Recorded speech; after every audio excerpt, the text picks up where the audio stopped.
Kelahiran sang jabang bayi adalah kebahagiaan bagi keluarga, terlebih bagi orang tua baru. Bagi mereka yang tidak mengerti apa-apa tentang merawat bayi, tentu ini adalah hal baru dan asing bagi mereka. Terkadang mereka mendapat nasihat-nasihat tentang bagaimana merawat bayi dari saudara atau kerabat yang sebenarnya merupakan mitos atau kebenarannya masih diragukan. Lantas, seperti apa fakta dan mitos yang merebak seputar bayi? Inilah beberapa fakta dan mitosnya.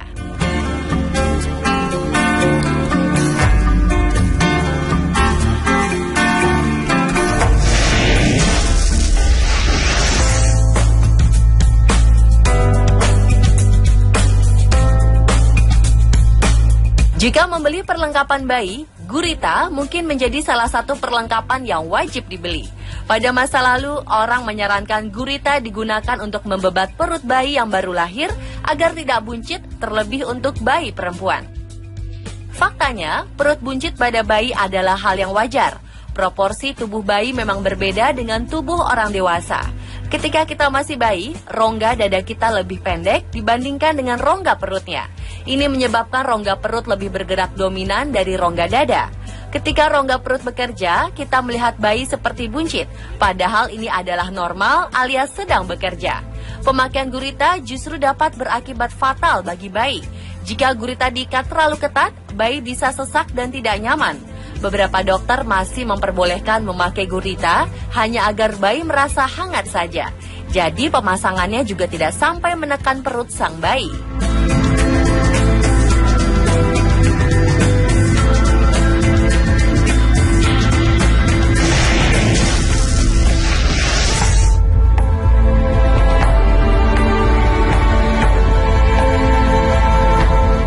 Selain gurita, membedong bayi juga merupakan hal yang sering disarankan para orang tua. Cara membedong juga diusahakan ketat di bagian bawah tubuh bayi agar kaki bayi tidak bengkok jika ia besar nanti. Membedong bayi juga disarankan agar si bayi tidak mudah kaget. Benarkah demikian?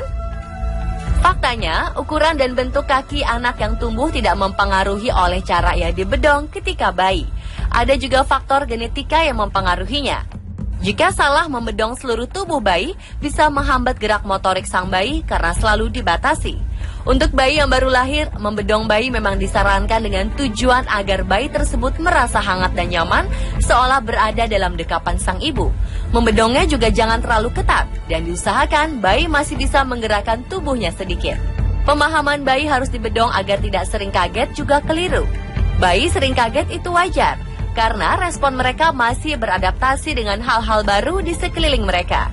Justru orang tua harus khawatir jika bayinya tidak sering kaget, karena itu bisa saja berarti respon bayi melambat.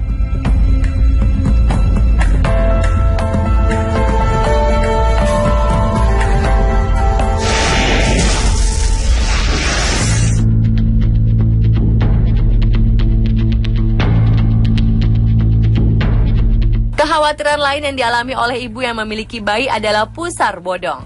Banyak yang menyarankan agar pusar bayi ditekan dengan koin agar bodongnya terdorong ke dalam. Faktanya, menekan pusar dengan koin tidak mempengaruhi masuknya pusar yang bodong. Bahkan koin rentan dengan kuman yang bisa membuat pusar bayi infeksi. Pusar bayi yang bodong atau dalam istilah medis disebut hernia umbilicalis ini wajar selama bayi masih berumur di bawah 3 tahun. Hernia umbilicalis terjadi karena pembuluh darah bekas saluran makanan masih tersisa di pusar bayi. Tonjolan ini dengan sendirinya akan berangsur-angsur masuk ke dalam pusar seiring bertambahnya usia si anak. Jika memang pusarnya bodong hingga ia melewati usia 3 tahun, maka itu adalah faktor genetika. Tapi keadaan ini tidak berbahaya. Jika orang tua ingin memotong bodong tersebut juga bisa dilakukan dengan cara operasi.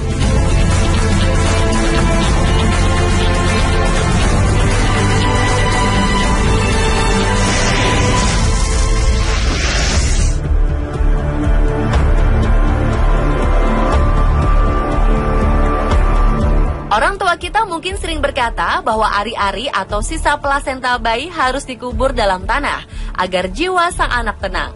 Bahkan ada yang memberi lampu di sekitar lokasi kuburan ari-ari tersebut selama 40 hari. Apakah penguburan ari-ari ini memang bertujuan untuk menenangkan jiwa sang anak? Secara medis, kepercayaan tadi tidak ada hubungannya dengan perkembangan si jabang bayi. Jadi, jika ari-ari dibuang begitu saja, sebenarnya tidak terkait langsung dengan apa yang terjadi pada bayi. Hanya saja secara etika, ada baiknya ari-ari tersebut tidak dibuang begitu saja, karena ari-ari merupakan bagian dari tubuh sang bayi. Mengubur ari-ari disarankan sebenarnya untuk mengantisipasi agar ari-ari tersebut tidak disalahgunakan. Di dalam ari-ari terdapat jaringan yang bisa dimanfaatkan, sehingga bisa saja diperdagangkan oleh orang-orang yang tak bertanggung jawab. Selain itu, dalam plasenta dan tali pusat terdapat stem cell atau sel yang diperlukan dan kabarnya bisa dimanfaatkan untuk melakukan cloning manusia baru. Jadi tujuannya untuk mencegah usaha cloning manusia yang sejatinya masih kontroversial. Di negara-negara maju ada undang-undang yang melarang penggunaan stem cell sebagai bibit cloning.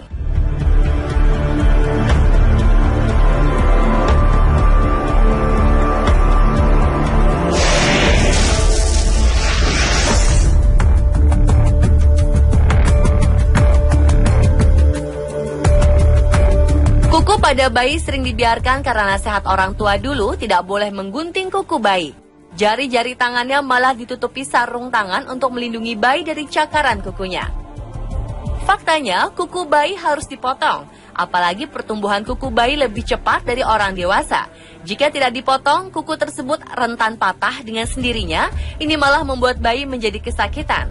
Pada masa bayi sering memasukkan tangan ke mulut, kuku yang panjang menjadi penghantar kuman bagi tubuhnya. Menutup tangan bayi dengan sarung tangan malah membuat rangsangan taktil atau memegang pada bayi menjadi terhambat. Pakaikan sarung tangan pada bayi hanya jika malam hari atau ketika dia tidur agar bayi tidak kedinginan.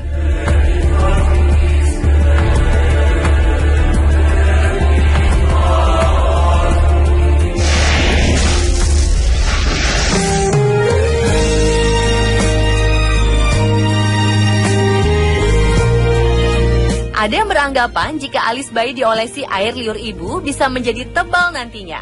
Ada pula yang beranggapan jika kulit kemerahan pada bayi akan sembuh jika diolesi air liur ibu. Faktanya, tebal tipisnya alis bayi tergantung pada faktor genetika dan nutrisi yang masuk ke dalam tubuhnya. Jika alis ayah atau ibunya tebal, ada kemungkinan sang bayi juga akan memiliki alis tebal ketika ia besar.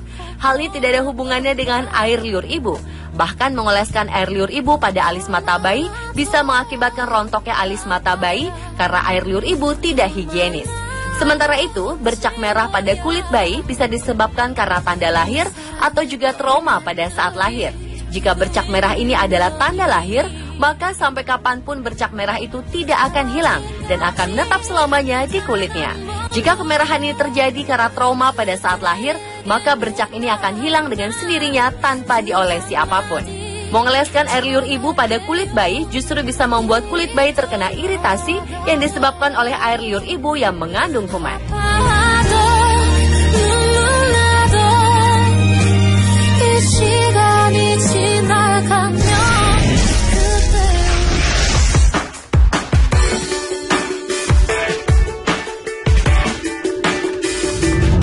Bayi yang sudah mulai belajar berjalan sering disarankan untuk menginjak rumput di pagi hari. Ini karena embun pagi yang ada di rumput dipercaya bisa membuat bayi tumbuh tinggi dan cepat berjalan. Faktanya, embun pagi tidak mempengaruhi pertumbuhan seseorang, karena tinggi pendeknya seseorang dipengaruhi oleh faktor genetika dan nutrisi yang dikonsumsi. Jika orang tuanya ada yang tinggi, maka kemungkinan anak bisa bertumbuh tinggi. Selain itu, konsumsi makanan yang kalsiumnya tinggi juga bisa mempercepat pertumbuhan tulang bayi. Menginjak embun di rumput dipercaya membuat bayi cepat berjalan ada benarnya, karena embun tersebut dapat merangsang saraf-saraf yang ada di telapak kaki anak. Tekstur rumput yang lembut juga membuat kaki anak merasa nyaman dan memancingnya untuk melangkah. Namun ini juga hanya berdampak sedikit. Kegiatan lain yang membantunya untuk cepat berjalan adalah memberikan benda-benda yang disukainya pada posisi lebih tinggi agar ia berusaha untuk menggapainya.